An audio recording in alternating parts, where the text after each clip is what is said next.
This video is about radical functions and their graphs. Now, radical, guys, is just a fancy way of saying square root. Okay, so you've probably heard the term square root functions before. You maybe haven't heard the term radical functions. It's just, again, the fancier word for square root, all right? So square root functions, okay, historically look like this one down here. So this is our base square root function, the square root of x. Okay, so it doesn't have anything else going on, it's just the square root of x. For this one, the domain and range starts at the point 0, 0. Okay, so this point right here is where our graph starts, and then it continues on to infinity, okay, both for the x value and the y value. So my domain and range is matching here for my kind of base square root function. It's 0 to infinity for both, okay? Now, the reason why square root functions only exist on half the graph is because, say, over here at like -2, okay? If I take the square root of -2, what kind of number is that? Do you guys remember? Okay, that's an imaginary number. So this is imaginary. Okay, so it doesn't exist on our xy plane, on our graphs, like all the other numbers from 0 up to positive infinity. Okay, so that's why our square root function starts at 0, okay, and then goes to positive infinity. It's because it doesn't include any of those negative values where we end up with imaginary values. Okay, so that's why it starts at 0 and goes up. That is also where our kind of rules come into play. So to find the domain of square root functions, we're going to do this algebraically. So we're just going to look at the functions and then determine the domain from the functions. Okay. And again, guys, we're looking for where the function exists. So that's when we have a positive x value. Okay, so what we're going to do is we're going to take the part under the square root and set it greater than or equal to 0. Okay, because this will give us positive values. Okay, so it won't give us imaginary values. We're looking for when is the part under the square root going to be positive. Okay, because again, that'll give us real values versus imaginary values. So that is step 1. Over here, we take the part under the square root, set it greater than or equal to 0, okay? The next step is to solve that inequality for x. Because we're this base function, it's already been done for us. We've got x is greater than or equal to 0, so then we can just jump straight into converting that inequality into interval notation, which is bracket 0 to infinity, okay? So this is the domain. Okay, so again, we're looking at positive values here. That is the key with square root functions. We only want positive values under the square root. Okay, so let's look at this one. All right, now remember, guys, we only care about what's under the square root. I do not care about this +7 that's outside. I don't care about it, okay, because it's outside of my square root. Okay, it's not going to impact my domain in any way. Only what is underneath the square root will impact my domain, okay? So I'm going to take the part underneath my square root. I'm going to set it greater than or equal to 0, okay? Because remember, guys, it's or equal to 0 because if we take the square root of 0, that is 0, okay? We get a value there. And then any number greater than 0 will give us a positive value underneath the square root, and we can deal with that, okay? So we're going to solve this for x. So my first step to solve for x is going to be to add 4 to both sides.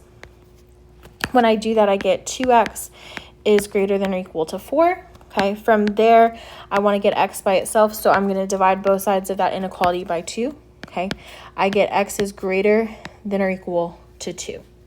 Okay, so if I think about what this function looks like on a graph, okay, you guys aren't going to have to graph these, but I just want you to just kind of visually see what's going on here. At +2, okay, that's where my function starts. And y'all, that +7, this is a transformation.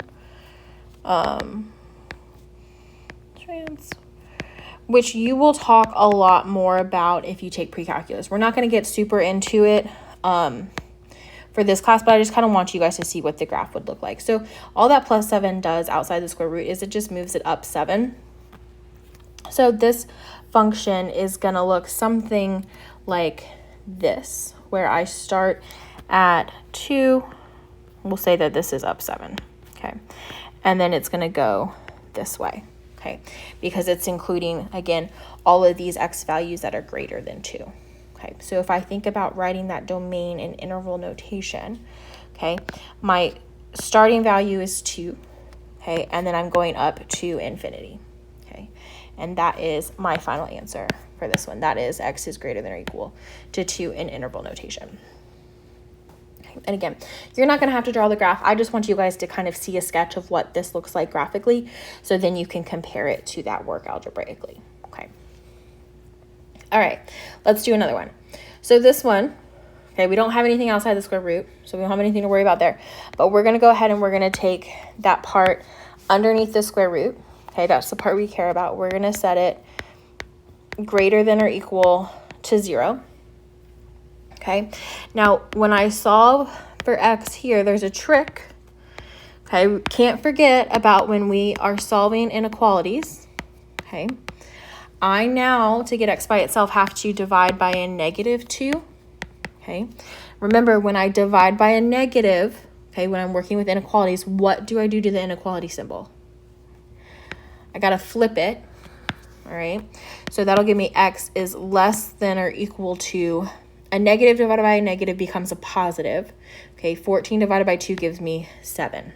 Okay, so x is less than or equal to 7. So we'll say this point right here is 7. So this graph approximately looks something like that. Okay, so that is kind of graphically what this one looks like. So if we're less than or equal to 7, that means we are starting at negative infinity and then going up to 7. And again, we're always going to have a bracket as a part of our answer when we're doing domain of square roots, okay? Because that kind of like end point of our graph we can exist at. Because notice if I plugged in 7 here, I would have 14 minus 2 times 7, which is 14 minus 14, which would be the square root of 0, which equals 0. Okay, so I can equal not 14, sorry. I can equal 7, all right? So I'm always going to have a bracket when I'm doing square root or domain of square root functions, okay? All right, let's look at another one, okay? We've got this one, all right? I want you guys to do the setup for this one. What is the setup going to be to find the domain? Okay. So for this one, again, we care about what's underneath the square root. So we're going to take the x plus 1, set it greater than or equal to 0, and then simplify. So go ahead and simplify this one, and then write that answer in interval notation. What do we get for this one for the domain? Okay, so I'm going to subtract 1 from both sides to get x by itself. So I get x is greater than or equal to -1. Okay, so graphically, that's going to look something like this. We'll say that that's -1. Okay, my function's going to be going this way if I'm greater than or equal to -1. So if I think left to write my domain, all right, my leftmost point is going to be at that -1, and then my rightmost point is going to be infinity. Okay, so that is the domain for this one. Okay, so I want you to try this one on your own. Okay, see what you can come up with for this one. So find the domain in interval notation for g of x.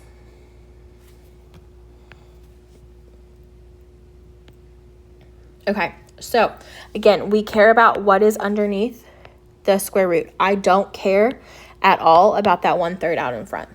Okay, don't care about it. All I care about is what's under my square root. So I'm going to take 8 minus x, set it greater than or equal to 0. Okay, I'm going to solve here for x, so I have to subtract 8 from both sides. And then to get x by itself, remember guys, we can think about this as being a -1 in front of the x, so we're going to divide both sides by -1.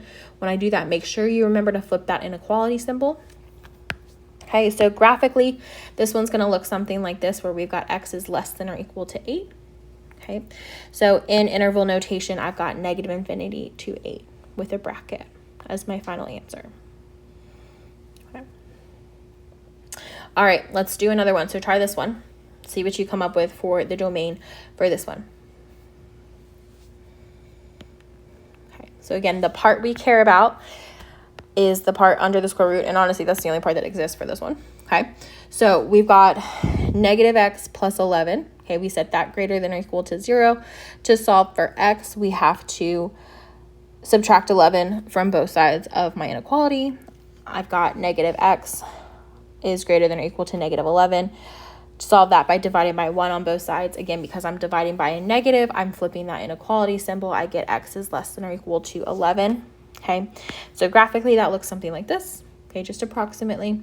So when I go to write my interval notation, again, you can think left to right. So my leftmost value is going to be negative infinity up to 11. Okay, and 11 gets a bracket. All right, and that is all we're going to look at for this class about radical functions. If you guys take pre-calculus, you'll do some more with radical functions and graphs and also equations, but that is it for this lesson, okay, for this class. But just know if you take pre-calc, you'll go a little bit further on this topic, okay?